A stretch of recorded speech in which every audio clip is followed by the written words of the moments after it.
বেশিরভাগ বাঙালি পরিবারে দেখা যায় বৌমারা তাদের শাশুড়ির সাথে সংসার করতে চায় না। এমনকি বিয়ের আগে থেকেই শাশুড়ি নিয়ে মেয়েদের মনে একটা ভীতি কিংবা নেগেটিভ চিন্তা ভাবনা কাজ করে। আজকের ভিডিওতে বলবো কেন আসলে এমনটা হয়, তার মূল 3টি কারণ কি কি এবং এর সমাধান কি। আশা করি এই ভিডিওটি অনেকেরই কাজে লাগবে। 1.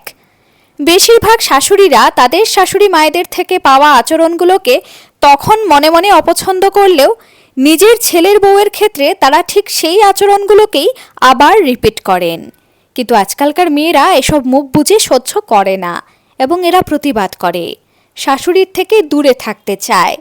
তাই ছেলের মায়েদের বলবো, আপনাদের শাশুড়ি মায়েরা আপনাদের সাথে যা করেছিলেন সেটা নিজের ছেলের বউয়ের ক্ষেত্রে রিপিট করে তার চক্ষুশূল হতে যাবেন না। মনে রাখবেন, যুগ পাল্টেছে, সুতরাং চিন্তাধারাও পাল্টেছে। 2. শাশুড়িরা তাদের বৌমাকে বৌমা কম প্রতিযোগী ভাবেন বেশি। ফলস্বরূপ তিনি তার ছেলের জীবনে ঠিক কতটা গুরুত্বপূর্ণ সেটা ভুলে গিয়ে বৌমার সাথে অকারণে জড়িয়ে পড়েন প্রতিযোগিতায়, যেটা সত্যিই অনর্থক। আর যেহেতু সেটা সূত্রপাত শাশুড়িদের তরফ থেকে আগে হয়, ফলে সেখানে বৌমারা অভিযোগ করার আরও সুযোগ পায়। ফলে এই ভুলটা না করলেই ভালো।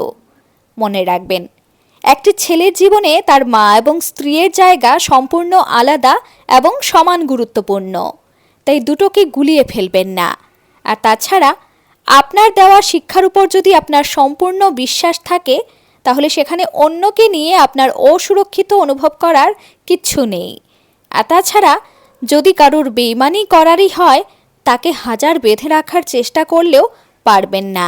আর যার অনুগত থাকার, তাকে আলাদা করে আপনাকে কিচ্ছু বোঝাতে হবে না। তাই এ নিয়ে নিজেকে এবং অন্যকে মানসিক অশান্তি দেবেন না। 3.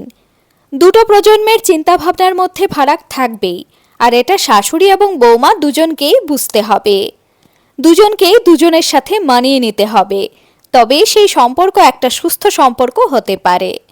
শাশুড়িরা নিজের চিন্তা ভাবনাকে আঁকড়ে ধরে থাকবেন না, যুগের সাথে নিজেকেও আপডেট করুন। আপনি যেহেতু সম্পর্কে বড়, সুতরাং শুরুটা আপনিই করুন। দেখবেন আপনার বৌমাও তখন মানিয়ে নিতে চাইবে। আপনার শাশুড়ি কিংবা বৌমার সাথে আপনার সম্পর্ক কেমন?